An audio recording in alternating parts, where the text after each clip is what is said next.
back, everybody. It's time for our Top Talker segment. Just in case you're just joining us this week, it's a new segment on the show where we take issues of the day and discuss them with our colleagues here at 87 George Street. And joining us this morning from Majic 100, Trisha Owens is here. Good morning. Morning. How are you? Good, you? Very good to have you on the program. Good, thanks. Also here today from CTV News at noon, Leanne Cusack. Hi. Good morning. And look at him over there. We got to make this fast. I got places to be. All sweatered up as Cub Carson from Bob FM. Part of the Kurt Studley collection. I literally took this from your closet this morning. Thank you, Aaron, for letting me in that early in the morning. He looks so collegiate. That's funny. I thought you were already there. Listen, we had a great discussion this morning before the program, and I know you guys have been looking at this article and this information that's come out about labeling junk foods. Much in the same way that cigarettes have been labeled in recent times. First of all, Trisha, Yes. your initial reaction to all this? I think this is crazy, and I think it's taking it a little too far, and I just think you're punishing everyone who maybe enjoys a cookie or a bag of chips every now and then. I don't think we need to be bombarded with labels like this. No. To get the point across that they're not good for us. The labels, Leanne, are very interesting, and they're quite graphic, and I mean, there's spotted livers on some of the ideas. These are just ideas now. Spotted livers in children ulcers.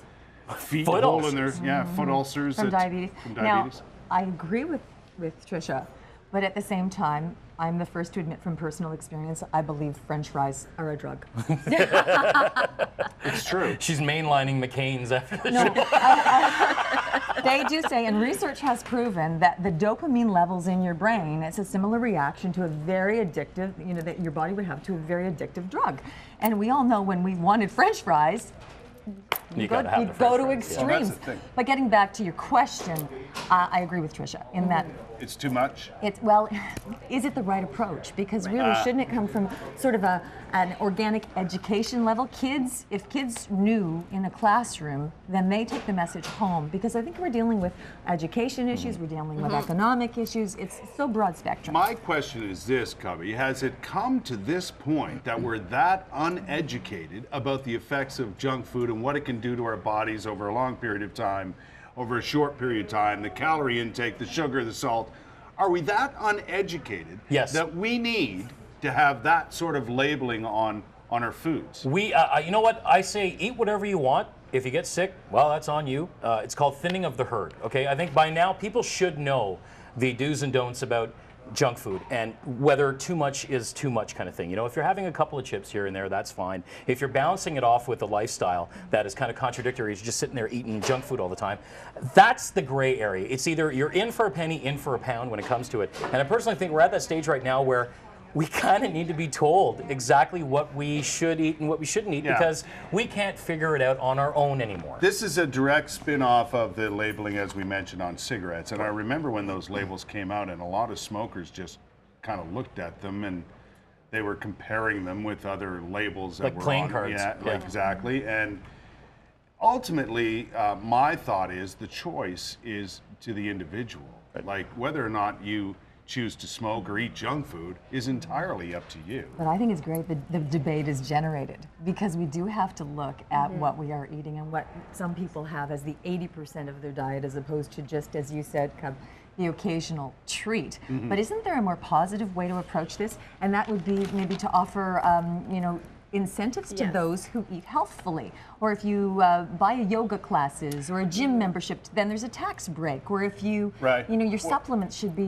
There is a tax That's right. sort of thing attached to this, right? Like there'd be lower taxes on healthy food and some people have already done this. Yeah. Much higher taxes on junk food. And that's the better approach to go. And that was the point I was going to make too, is that article talked about, making it more expensive to purchase junk food and a little more affordable for the healthy options. That's a more positive way to go, definitely, than, I don't know, these scare tactics. I know, it's a bit scary. There are a couple of ways you can take it as well too. With the smoking, when they brought in the new labels, it created an offshoot industry where people were coming up with like almost like Covers. sleeves to Yeah, cover, to yeah. cover it up Yeah. like an iPod sleeve kind Yeah, of thing, right? yeah, yeah. And Melanie Adams from Bob FM Mornings, 93.9 Bob FM, she had a good point this Good morning. point She there. said, are we going to start putting warning labels on alcohol as well? Right. If you go to the LCBO or you go to the beer store, you're picking up a 2-4 or a bottle of wine. That's a very Is it good going to point. say this is what your liver is going to look like? Have we become as a society that dependent on Big Brother or Big Sister telling us exactly monitor. how to do it? I think we should just know that if you sit there and you eat 15 Big Macs in one sitting, you're not going to feel too good afterwards. But along the price point now, remember what happened with cigarettes. It wasn't that long ago that they were $3 and $4, $5 a pack, and now it's up over 10, 11 bucks or whatever. So has that had the desired effect, do you think? Has the advertising and the raising of prices of tobacco products made it less attractive to people? I don't know. But then if you're addicted to smoking, really is anything going to deter you from getting your fix, right? So same kind of thing. If you're addicted to the junk food. Yeah. I think there are some people who turn to the junk food because it's affordable, and that brings us Yep. back to economy Absolutely, and yep. education. Yep.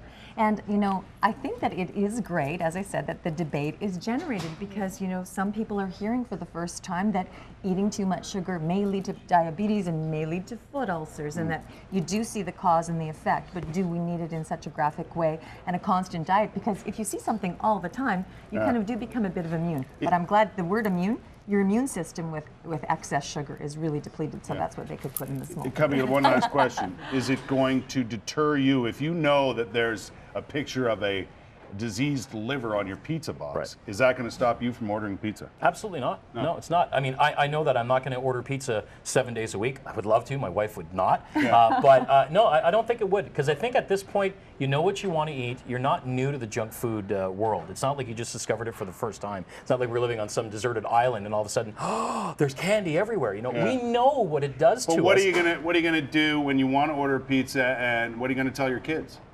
Like, are you going to give them the pizza? Are you going to say, no, you can't have pizza?